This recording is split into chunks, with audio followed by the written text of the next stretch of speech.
Glória a Deus. Abra comigo sua Bíblia lá em Êxodo capítulo 3.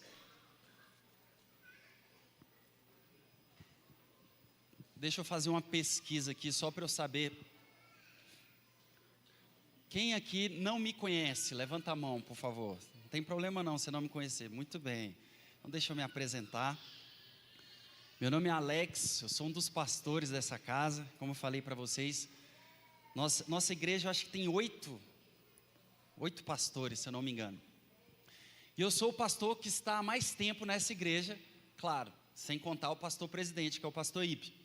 Por quê? Porque, como eu falei para vocês, cheguei aqui com 6, 7 anos de idade, passei pelo ministério infantil, passei pelo ministério de adolescentes, comecei a namorar nessa igreja, casei nessa igreja, aqui fui ordenado pastor, e hoje eu estou aqui para falar para vocês.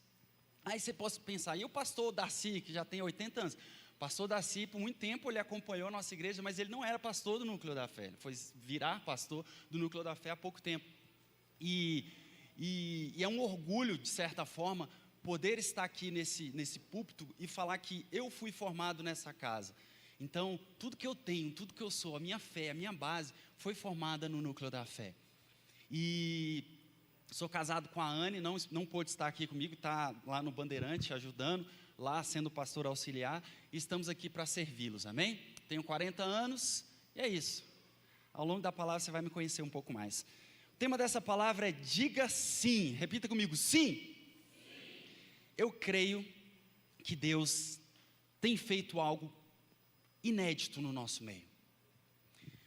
Em 35 anos de Núcleo da Fé, eu nunca vi nada parecido com o que está acontecendo agora, em relação à direção que Deus está nos levando.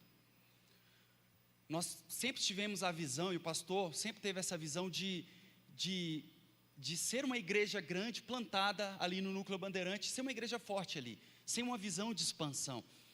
E de uns anos para cá ele mudou totalmente isso. Deus falou com ele de uma forma muito forte. E quem esteve aqui domingo passado, ele fez uma pregação aqui que foi simultânea, né, em vários campos, e falou do desejo dele, que Deus está colocando no coração dele, de abrir novos campos e expandir o reino de Deus. Eu tenho visto um movimento acontecer, que eu nunca vi antes. Deus abençoou com a gente com um local lá no Gama, em Samambaia adquirimos um lote na licitação.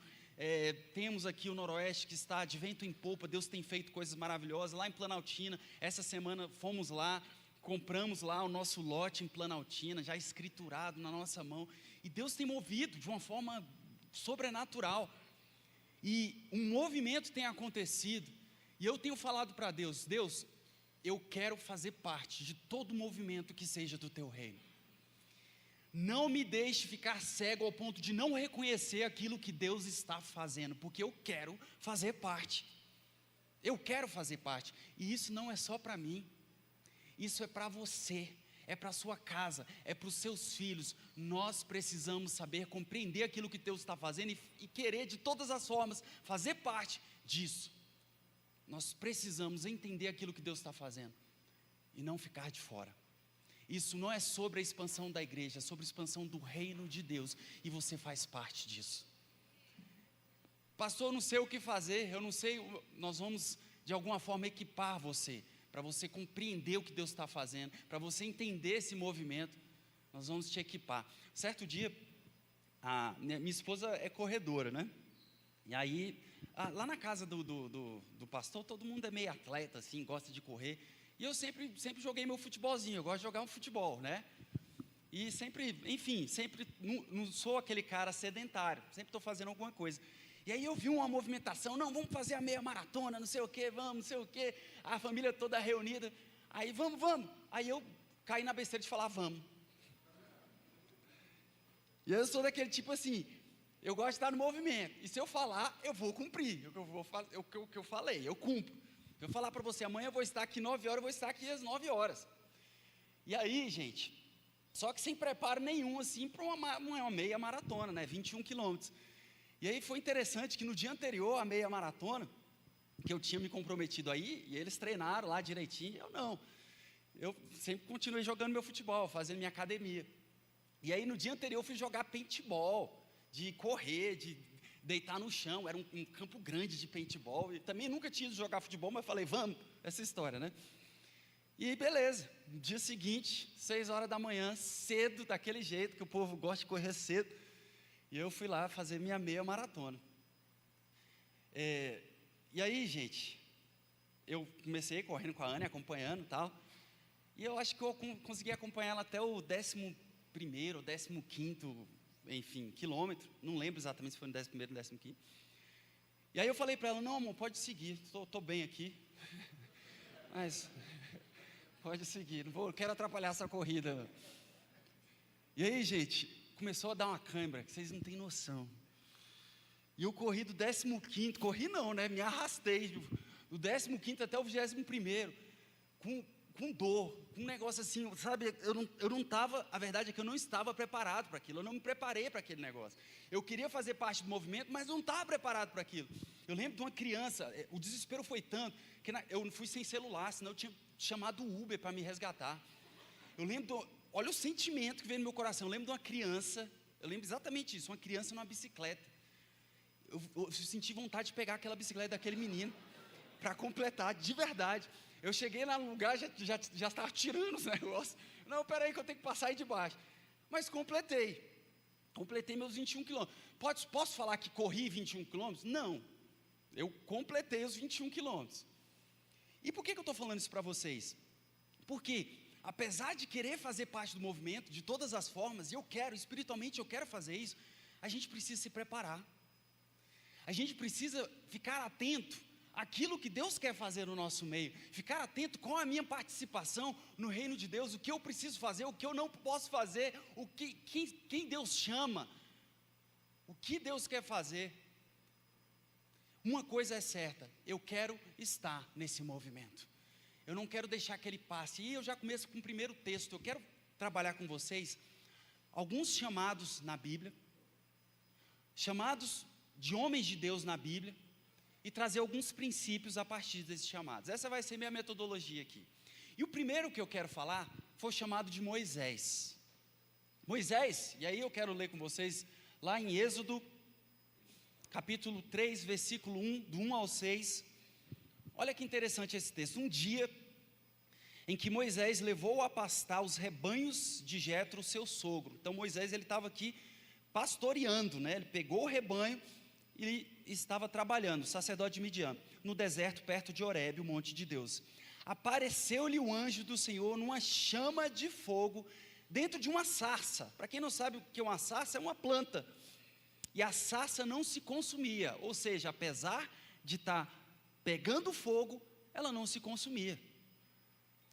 Moisés disse para si mesmo: isso é extraordinário. Por que é que essa sarça não se consome? E aí ele termina: tenho que ver isto. Deixa eu abrir um parênteses aqui. E aqui tem a ver com a gente percepção espiritual daquilo que Deus está fazendo no nosso meio. Eu falei para vocês que o que eu tenho visto aqui, nessa igreja, num contexto político, num contexto geopolítico, o que tem acontecido no nosso meio, nós nunca vimos antes. E a sarça está ardendo, e algumas pessoas têm passado por essa sarça, e não têm feito como Moisés fez, de olhar e falar: nossa, isso é extraordinário. Eu tenho falado para Deus: Deus, não me deixe cair numa frieza espiritual de não conseguir compreender os tempos, de não conseguir compreender o que está acontecendo. Jesus chegou para alguns e falou bem assim: vocês sabem quando vai chover, vocês olham para o céu e falam: hoje vai chover, mas não conseguem compreender os tempos. Ele estava falando sobre si: eu sou o caminho, a verdade e a vida. Ele era o Cristo, ele era o ungido, ele era o Messias que o povo tanto esperava. E Jesus falou: vocês sabem quando vai chover, mas não conseguem compreender os tempos. Eu estou aqui, eu sou a salvação. E eu tenho falado para Deus: Deus, eu não quero ser essa pessoa que passa por milagres, que passa por situações extraordinárias, que ouve falar do que Deus tem feito, que ouve falar de curas miraculosas, como nós ouvimos algumas semanas atrás, de uma jovem aqui dessa igreja, que teve o espaçamento entre a coluna restabelecido, um milagre maravilhoso. Eu não quero ser o tipo de pessoa que olha para aquilo e fala: não sei, não vejo nada de extraordinário nisso. Sabe o que vai acontecer? Deus não vai fazer nada extraordinário na minha vida. porque vai acontecer conforme aquilo que eu acredito. E eu estou aqui nessa noite para falar para alguns: começa a renovar de novo a sua fé, renova a sua esperança. O Deus que fez todas essas coisas no passado, que fez essa sarça arder, que fez o povo passar no meio do mar vermelho, Ele continua sendo Deus. Ele olha pela sua casa, Ele olha pela sua família, Ele olha pela sua empresa, e Ele está aqui nessa noite. Amém? Se for para o Senhor, pode aplaudir. Eu não quero ser o tipo de gente que passa por um milagre e fala: acho que isso é armado. Sabe por quê? Porque quando eu passo a fazer isso, eu impeço que Deus haja na minha vida. Não cabe a mim julgar os milagres que Deus está fazendo. A minha posição é de crer e falar: eu quero isso para a minha vida, eu quero isso para a minha casa. Eu quero ser como Moisés, que vê uma sarça ardente e fala: isso é extraordinário. Olha o que Deus tem feito, olha o que Deus está fazendo. Veja os tempos que nós temos vivido, gente, politicamente falando. Olha as coisas que têm acontecido, e tem gente que continua permanecendo em cima do muro, como se nada tivesse acontecendo, como se essa ideologia nefasta não quisesse arrancar dos seus filhos os valores que você colocou dentro dele. E a gente fica vendo a sarça ardendo. E agora eu estou falando uma questão espiritual que tem acontecido. Coisas espirituais têm acontecido. Ideologias, como eu falei, nefastas têm entrado no meio das escolas, no meio de um vídeo do YouTube, dentro das nossas crianças. E a gente fica assim, acho que não está acontecendo nada. Eu não quero ficar inerte ao que está acontecendo no mundo espiritual. Deus está fazendo algo, Deus está levantando guerreiros. Tem homens que têm se levantado e têm tomado pancada, como o pastor André Valadão tem feito. Sabe o que esse cara fez? Ele viu a sarça, ele falou: isso é extraordinário, eu quero viver, eu quero que Deus ache através da minha vida. E às vezes a gente fica: não, eu ainda não. Deixa eu falar um negócio para vocês, politicamente falando, por muito tempo eu achei que não era para mim esse negócio. Não, deixa isso aí acontecer. E deixa eu falar, foi a maior vacilo da minha vida, perdi tempo. Por quê? Porque hoje eu consigo entender o espiritual por trás disso tudo. Se você me perdoa, talvez você esteja visitando a nossa igreja e não saiba qual é a nossa posição. Nós temos uma posição, nós cremos nos valores da família. Nos levantaremos como guerreiros para defender os valores que estão na palavra de Deus, e qualquer ideologia contrária a essa, nós vamos reprovar em nome de Jesus Cristo, e ponto final.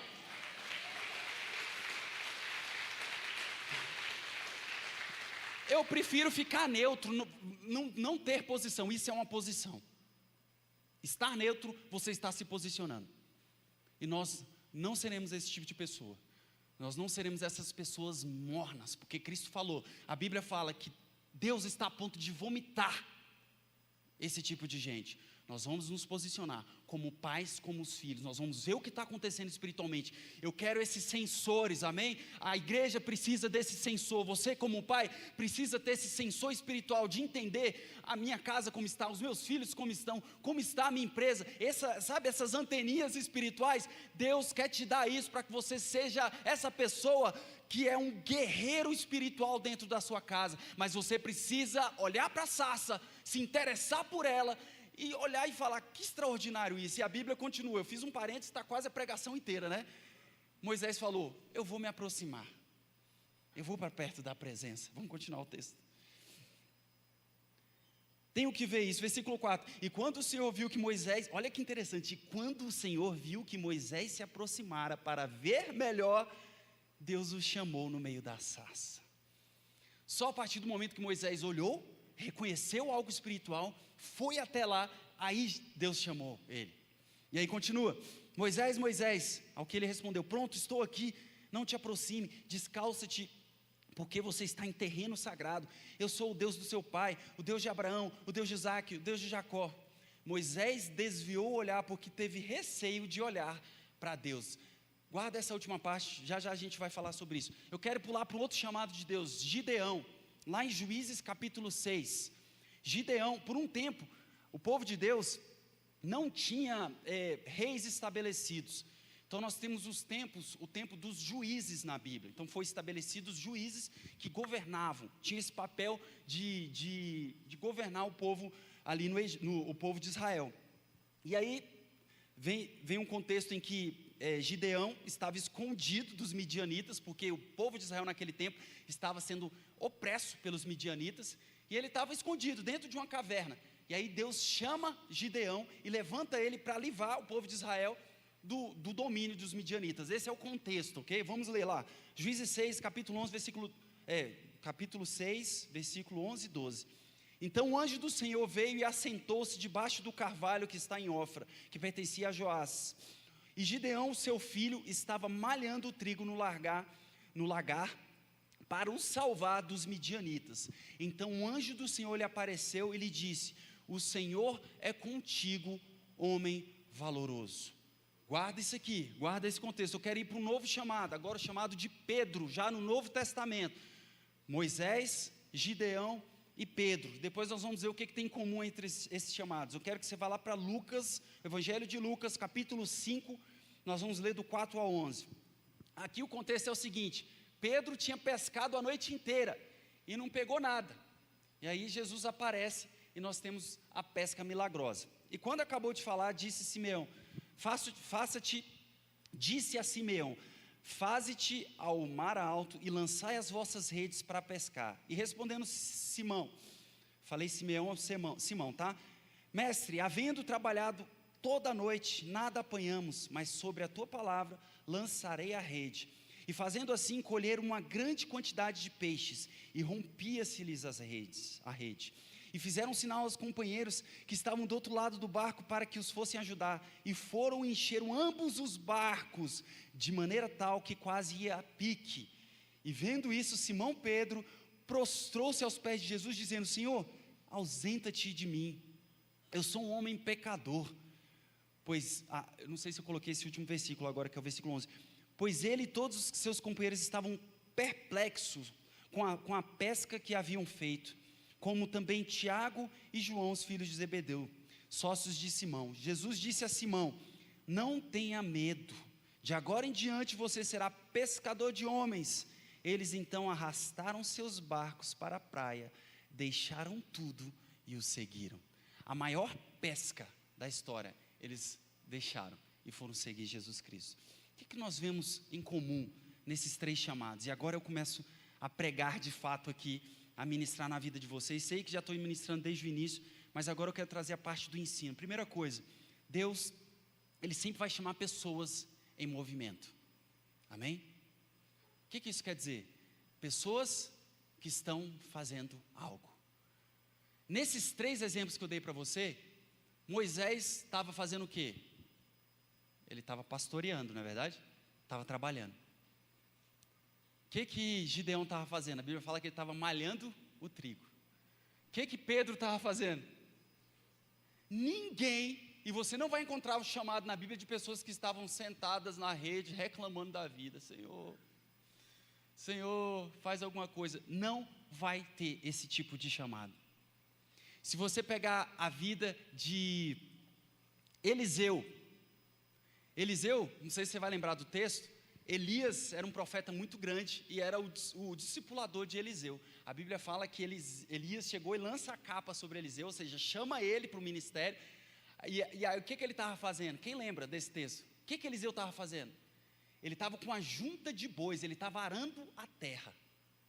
E a Bíblia fala que ele pegou tudo, ele pegou os bois, ele fez um churrasco, com a madeira do negócio de arar a terra, ele fez o churrasco, ele deixou tudo e foi para o Senhor. Ele estava trabalhando. O que isso fala nas nossas vidas? O que isso tem a ver com você, na sua vida, no dia a dia?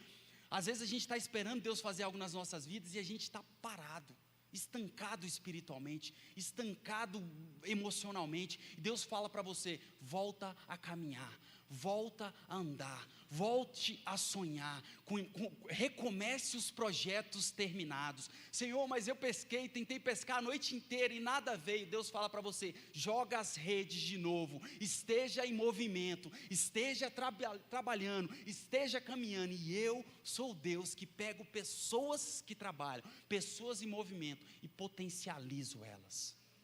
Esteja em movimento. O reino de Deus é movimento. Se você pegar Mateus capítulo 7, a Bíblia fala, tudo é ação: pedi e dar-se-vos-á. Buscai, é tudo ir, vai atrás. Batei, a porta vai se abrir. Tudo é ação, tudo é vamos atrás, vamos. Deus quer você em movimento. Diga amém. E eu te faço uma pergunta nessa noite: que área da sua vida está estancada, parada? Talvez seja emocionalmente, talvez seja profissionalmente, talvez, eu não sei o que está estancado. Deus fala para você: volte a se movimentar, começa a caminhar, e no decorrer do caminho as coisas vão se ajustando. Deus não te quer parado, Deus te quer em movimento. Eu acho que eu já contei essa história aqui. Meu sogro um dia estava voltando de Anápolis, e começou uma chuva de granizo muito forte, e os carros começaram a parar, e ficar parado mesmo, encostando no acostamento. E ele teve a direção de continuar andando, devagarzinho, mas continuar andando.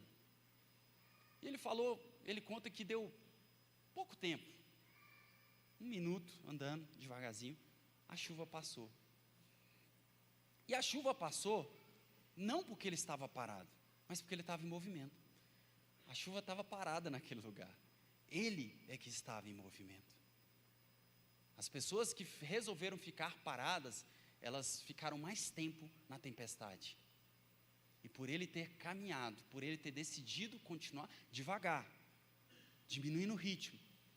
Tinha uma música antiga que fala bem assim: caminhando eu vou. Quem lembra dessa música?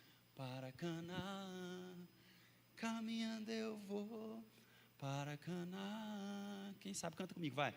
Caminhando eu vou para Canaã, glória a Deus, caminhando eu vou para Canaã. Eu cantava essa música quando era criança, e ela é uma música tão boa, né? Parece que a caminhada cristã para Canaã é um negócio tão bonito, né? Um negócio tão... É muito mais a minha corrida de 21 quilômetros, arrastando a perna, querendo voltar. Não vou para Canaã, não vou não. A vida cristã é assim. Mas você precisa continuar andando em meio às dores. Está mais para uma corrida de obstáculos do que uma caminhada feliz e alegre para Canaã. Não é bem assim não. A vida cristã, a Bíblia fala: você quer seguir a Cristo? Toma o quê? A tua cruz. Isso quer dizer que nós vamos enfrentar dificuldades, mas o mesmo Deus que já nos confiou a promessa, Ele estará com você na dificuldade, na doença, na dor, na falta de recurso, na abundância de recurso. Ele continua sendo Deus. Qual o recado que eu quero dar para você? Continue caminhando, com dor, com choro muitas vezes, querendo desistir, querendo chamar o Uber, querendo voltar para trás. Deus fala para você: é no final que tem o prêmio. Nós corremos, como Paulo diz, eu corro para o prêmio. Continue. Ah, mas está difícil. Deixa eu falar um negócio para você, pastor sincero nessa noite: está difícil para todo mundo. Então para de reclamar, levante a sua cabeça, olhe para o alto. Deus está contigo. Creia nisso que eu estou falando essa noite. Deus está contigo. Ele vai te direcionar. Talvez esteja num momento de tempestade, de dificuldade, de turbulência. Deus vai te dar um ânimo nessa noite para você dizer sim a esse chamado e continuar. Mas não pare. Deus não chama pessoas que não estejam em movimento. Ah, eu quero aceitar a Cristo para começar a fazer as coisas. Não. Você tem que começar as coisas para que Cristo venha em você. Olha a diferença. Andando, caminhando, fazendo sempre. Amém? Deus não chama desocupados. Deus não chama desocupados. Isso quer dizer que você precisa agir. Um jovem pai me procurou um tempo atrás, e ele recebeu uma promoção muito grande para ir para um outro estado. Mas os filhos dele já estavam entrando na adolescência e estavam muito envolvidos na igreja, já estavam com célula, liderando célula, participando de ministérios. E aí ele falou: pastor, e a promoção era muito boa para ele, só que ele tinha que sair de Brasília, levar consigo os seus filhos e ficar na incerteza de, enfim, cara, vou tirar meus filhos ali daquilo. E ele não sentiu paz em tomar essa decisão, veio conversar comigo. Eu falei: o que te faz não aceitar esse desafio? E aí ele falou para mim. Eu falei: cara, é isso. Se você pegar no Velho Testamento, as pessoas construíam suas casas em volta do tabernáculo. Eles faziam suas vidas em torno da presença de Deus. Isso era o que determinava. Eles eram guiados por Deus, eles eram direcionados por Deus. A direção quem dava era Deus. Então ele construía a vida deles em torno da presença. Falei, se você está vendo que seus filhos estão envolvidos, que eles estão firmes, estão aqui, continua aqui neste lugar. Financeiramente está ok? Ele falou, tá, seria uma promoção, seria mais dinheiro, mas hoje a gente vive bem, então eu quero tomar a decisão em prol dos meus filhos. E isso já tem uns 5 anos, foi a melhor decisão que ele tomou. Os meninos cada vez estão crescendo em Deus, estão, despontando lá. É o pai do Luiz e os gêmeos lá aqui, Luiz e Juan. E eu tenho visto eles cada vez mais envolvidos no ministério. Um passou num concurso agora, deu para ver que a decisão que ele tomou foi a melhor. Por quê? Porque ele construiu a vida dele em torno da presença. Deixa eu falar um negócio para você. Construa a sua vida em torno daquilo que Deus quer para você. Siga a direção de Deus, mas não fique inerte. Quem está entendendo o que eu estou falando, diga amém. Isso quer dizer que você precisa sempre procurar novo. Eu quero o novo de Deus. Eu quero ver, eu quero enxergar. Segundo, entenda que você nunca estará à altura do chamado de Deus para a sua vida. E aqui é um ponto confortante de certa forma. Por quê? Porque sempre quando você olha para um chamado de Deus, para uma obra dessa que a gente está fazendo, para um movimento desse que Deus está fazendo, de abrir novas igrejas, nós vamos ter que enviar pessoas. E quem são essas pessoas que nós vamos enviar? Nós vamos criar essas pessoas do nada? Não, são vocês. São vocês. Vocês que têm uma fé firmada, vocês que estão conosco. Se abrirmos novas igrejas, quem serão essas pessoas que serão enviadas? São vocês. E aí você pensa, mas eu? Esse tipo de pergunta eu vivi a vida inteira. Eu pregar, eu falar, isso não é para mim. Mas eu descobri ao longo dos anos que o chamado, a obra de Deus, a beleza, a pureza de Deus, sempre vai nos constranger. O chamado sempre vai estar, não vai estar à nossa altura, da nossa capacidade. E precisa estar, e tem que ser dessa forma, porque senão você passa a confiar em você, naquilo que você sabe, naquilo que você adquiriu, no conhecimento que você tem. E Deus faz as coisas maiores mesmo para que você olhe para aquilo e fale, eu não dou conta, e eu preciso de Deus na minha vida. Então vem comigo, Deus. A própria santidade de Deus nos constrange. Eu falei para vocês que ia mostrar coisas que aconteceram nesses 3 chamados. Algo que aconteceu aqui, talvez você não tenha percebido, nos 3 chamados aqui, eles ficaram constrangidos com a presença de Deus. Se você pegar Moisés, a Bíblia fala que ele tirou as sandálias, Deus tinha mandado para tirar as sandálias, e aí depois você pode ver, no verso 6, Êxodo capítulo 3, verso 6, a Bíblia fala que Moisés desviou o olhar de Deus.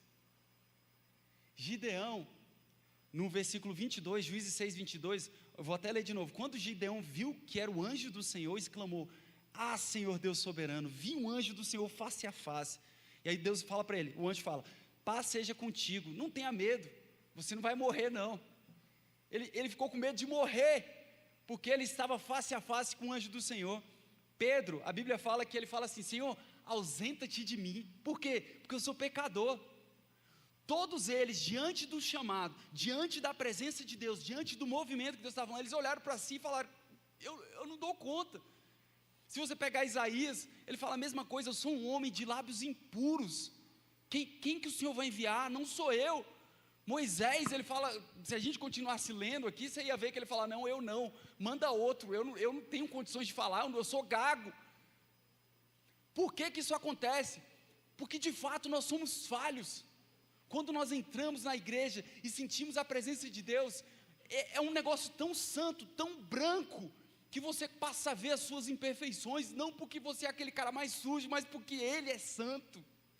Vocês estão entendendo o que eu estou falando?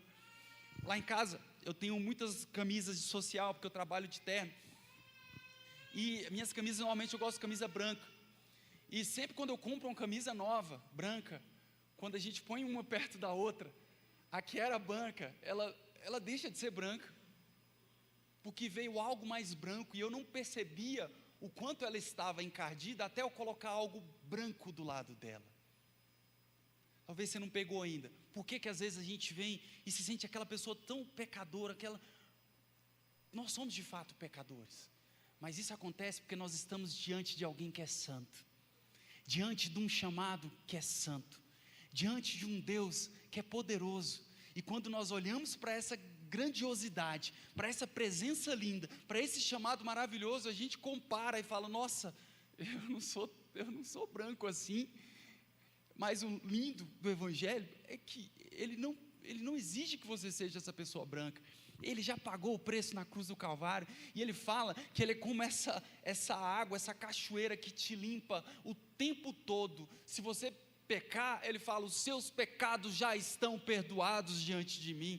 Ele entrou e de uma vez por todas, ele trouxe sobre você salvação, perdão, remissão de pecados. Não é sobre nós, é sobre ele. Então, quando você vê um negócio desse, um chamado, uma expansão dessa, fala: eu vou ser essa pessoa? Sim, você, não pelo que você é, mas porque Deus é poderoso na sua vida. E aí a gente olha um branco do lado do outro e fala: não é que você esteja sujo, é porque a presença de Deus é limpa e linda na sua vida. Isso não é um convite ao pecado, não, é uma consciência de que nós somos pecadores e que nós dependemos da graça do Senhor.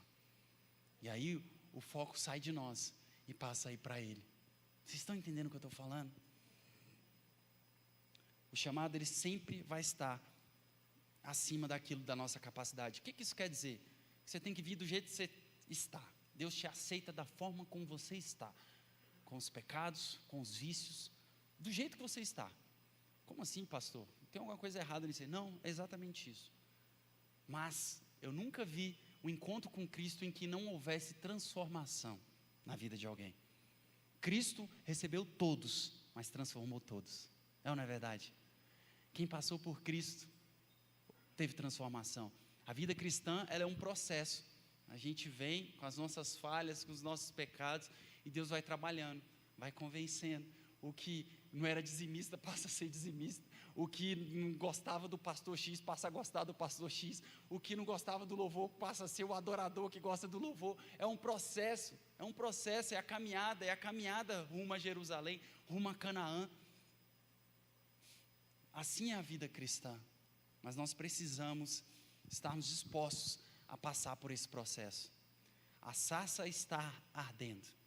Nós precisamos enxergar esse movimento. Amém? Quem está comigo diz amém. Terceiro ponto: entenda que dizer sim para Deus é renunciar ao mundo.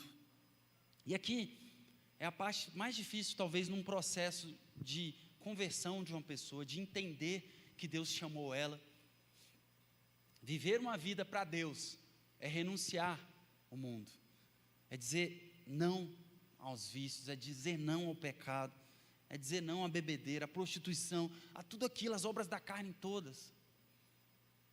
Eu tenho ficado muito triste ultimamente, principalmente com redes sociais, em que as pessoas têm relativizado a sua vida cristã. Elas têm feito um evangelho para elas próprias, do tipo: eu posso viver do jeito que eu estou, e no final de semana ir na igreja e está tudo bem. Não está tudo bem não, irmão. Não está. A Bíblia fala que nós precisamos renunciar. A Bíblia fala sobre uma cruz que precisa ser carregada. Se está leve, tem alguma coisa errada. Se eu não preciso ter mudança de vida, tem alguma coisa errada. A verdade é essa. Eu não estou aqui para fazer amigos, me perdoe, eu estou aqui para falar a Bíblia, a verdade. E Bíblia é renúncia. Bíblia é você sair daqui na segunda-feira, ir para o seu trabalho, e uma pessoa te oferecer uma propina para determinada coisa, e você falar: não, eu não quero. É uma mulher chegar para você, homem, e talvez tentar te sensualizar, e você falar: não, eu sou casado, eu tenho minha mulher. É você ser honesto. São decisões diárias, que precisam ser diferentes das decisões passadas que eu tomava. São amizades que antes faziam sentido no meu contexto sujo, mas que hoje não faz mais, e que precisa ter uma decisão firme, de falar: eu não sou mais essa pessoa, Cristo vive em mim, eu não sou todo mundo, existe um chamado para a minha vida. Moisés, ele guiou milhares de pessoas porque ele viu a sarça ardendo, ele entendeu o movimento que Deus estava fazendo, ele foi atraído para aquilo ali. Deixa eu falar um negócio para você, você pode vir todo domingo aqui e sair da mesma forma, ou você pode resolver chegar no domingo aqui e falar: eu quero viver essa vida em Cristo Jesus, eu quero mudar a minha vida, eu quero ser um marido melhor, eu quero ser um filho melhor, eu quero ser um profissional melhor, porque Cristo entrou em mim e de fato transformou a minha vida, de fato mudou o meu interior. Dizer sim, chegar perto da sarça, a primeira coisa que Deus falou para ele foi: tira as sandálias, ou seja, a sandália nos fala por onde nós andamos, os seus pés, o seu tênis, o calçado que você está. Toda vez que a Bíblia fala sobre calçado, está falando sobre a sua vida, por onde você andou, por onde você esteve. E Deus falou para ele: tira as sandálias, porque você está num lugar santo. E outras palavras, falou: eu tenho um caminho novo para você, eu tenho uma direção diferente para você, eu tenho novas sandálias para você. Em outras palavras, eu quero te dar um novo caminho. Evangelho precisa de transformação. Mais do que nunca nós precisamos de cristãos posicionados, sabendo aquilo que está acontecendo no mundo espiritual. As coisas estão acontecendo, o mundo espiritual está rodando. Levante-se como um guerreiro, levante-se como um homem de Deus, como um marido que vai suprir a sua casa, que vai guardar a sua família, que vai guardar os seus filhos. Nós precisamos ser essas pessoas. Mas dizer sim para Deus é dizer não para o mundo. Quando eu resolvi aceitar, casar com a minha esposa e disse sim no altar, eu estava dizendo sim para ela, mas eu estava dizendo não. Eu disse muito mais nãos do que sims, porque quando eu disse um sim, eu disse não para todas as outras mulheres na face da terra, porque eu disse sim para uma. Quando eu disse sim para Deus e para o chamado de Deus, eu estou dizendo não para tudo aquilo que o mundo representa na minha vida. Vai ser fácil, pastor? Não, não vai ser fácil, mas Deus espera de você essa persistência na palavra, porque Ele te chamou para esse tempo, para um propósito específico, amém? E como é que é essa vida cristã? Eu acho que eu já li esse texto, para mim é um dos textos mais lindos na Bíblia, e aqui eu vou ler na versão contemporânea, que é 2 Coríntios, capítulo 6, versículo 3, de 3 ao 10, em que Paulo, na sua carta aos Coríntios aqui, ele fala bem assim: gente, como é que é essa vida cristã? Como é que é esse negócio de ser cristão, de aceitar a Cristo, de viver essa vida, de fazer parte desse reino, de entender esse movimento que ele está fazendo? Como é que é isso? E aqui é o texto mais lindo daquelas pessoas que abraçaram o chamado. Eu quero ler com vocês aqui.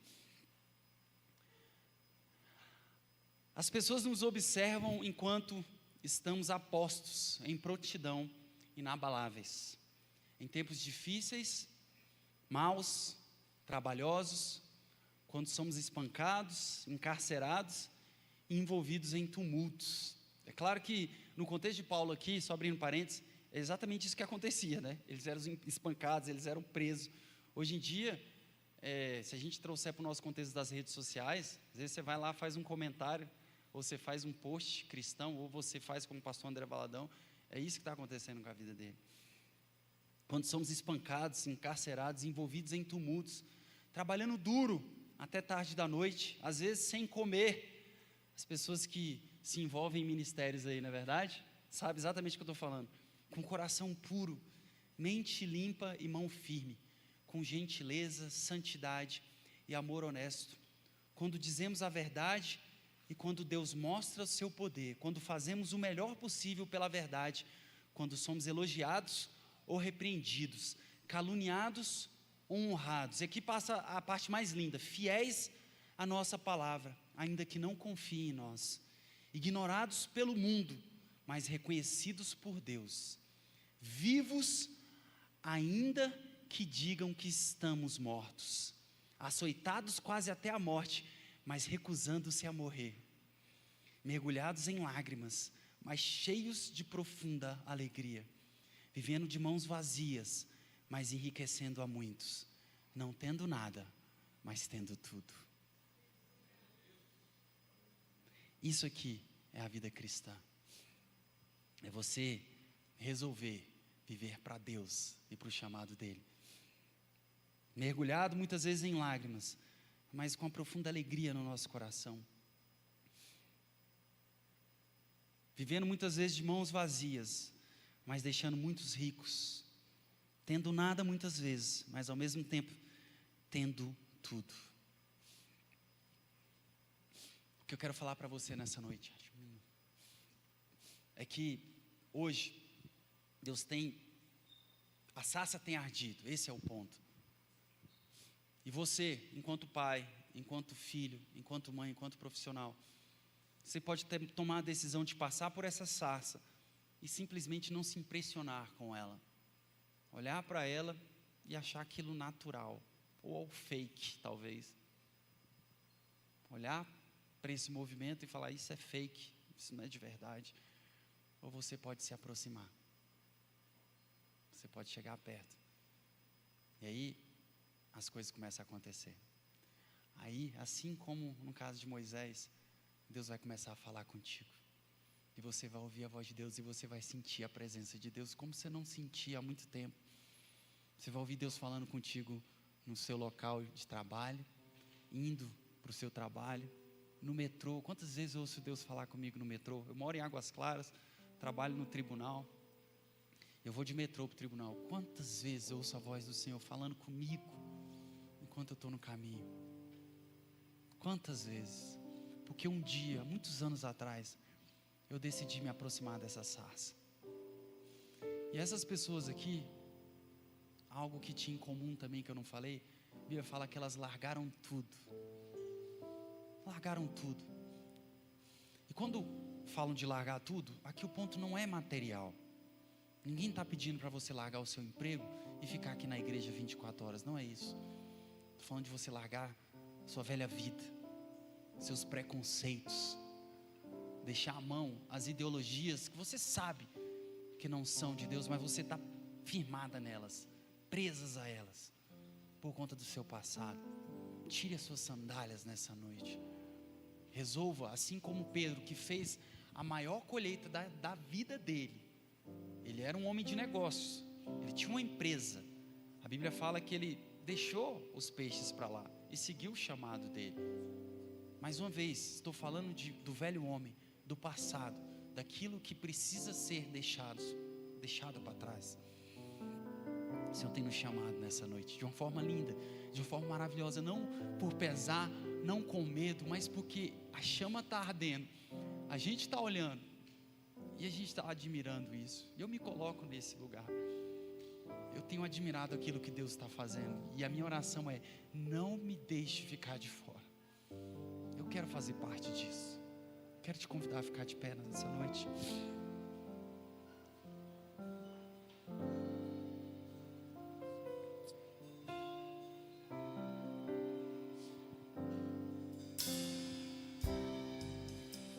Põe a mão no seu coração. A presença de Deus está aqui neste lugar, amém? Eu sei que Ele convenceu alguns nessa noite a tomar essa decisão de participar desse movimento, de participar dessa chama ardente, de trocar o velho homem, de mudar a sua vida, de continuar andando, de continuar caminhando. E hoje, de forma diferente, eu não quero chamar ninguém aqui à frente, mas se você quer ser essa pessoa que quer entrar nesse barco de mudar a sua vida, de mudar o velho homem, de se aproximar dessa sarça, aí onde você está, eu quero que você levante uma das suas mãos, e daqui de cima nós vamos estar orando. Glória a Deus, muitas pessoas. Deus abençoe, Deus abençoe, Deus abençoe. Eu quero orar por você nessa noite. Espírito Santo de Deus, nós precisamos de Ti, Pai, na nossa vida, em tudo que somos, na nossa casa, no nosso trabalho. Pai, não nos deixe, Senhor Deus, ser essas pessoas que vão ignorar milagres, que vão duvidar daquilo que o Senhor tem feito, Pai. Torna-nos espirituais em tudo, Pai, em tudo. Eu quero saber reconhecer aquilo que é espiritual. A Bíblia fala que aquilo que é da carne é da carne, que é do espírito é do espírito. Que coisas espirituais se discernem espiritualmente. Então eu quero ser essa pessoa espiritual. Pai, aguça os nossos sentidos espirituais, Pai. Tira toda a carnalidade do nosso meio, em nome de Jesus Cristo. Tira, Senhor Deus, todo sentimento carnal da nossa vida, Pai. toda falta de perdão, todo ressentimento, toda mágoa, toda raiva contra qualquer pessoa, arranca do nosso meio, porque nós sabemos que esses não são frutos do Teu Espírito, Pai. Traz no nosso coração paz, alegria, perdão em nome de Jesus Cristo. Tira todo julgamento do nosso meio, Pai. Queremos ser essas pessoas que vão entender o Seu chamado, que vão reconhecer o Seu chamado. Usa-nos nessa noite, usa-nos para esse momento, para esse tempo, Pai. Quero colocar as casas aqui representadas, as famílias aqui representadas, Pai. Que o Senhor possa dar autoridade. Entrega cajado nas mãos de alguns aqui. O Senhor tem entregado cajado nas nossas mãos.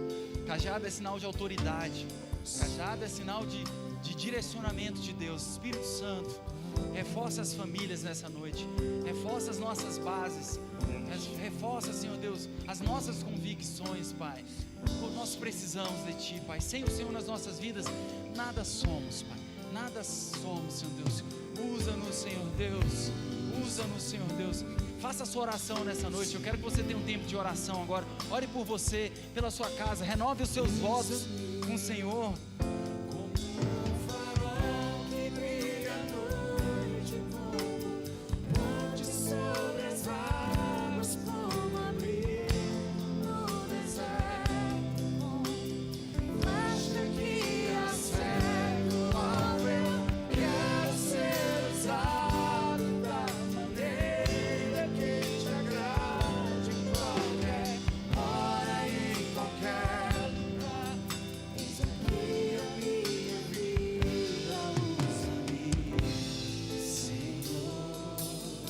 Como um farol mais uma vez, vai.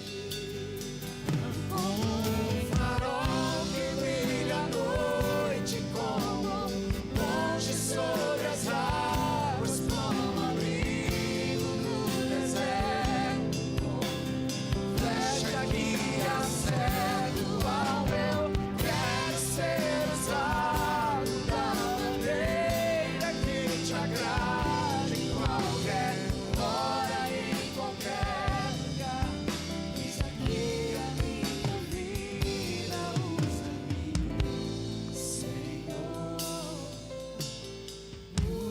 Você pode dar uma salva de palmas a Jesus e a sua presença nessa noite. Glória a Deus.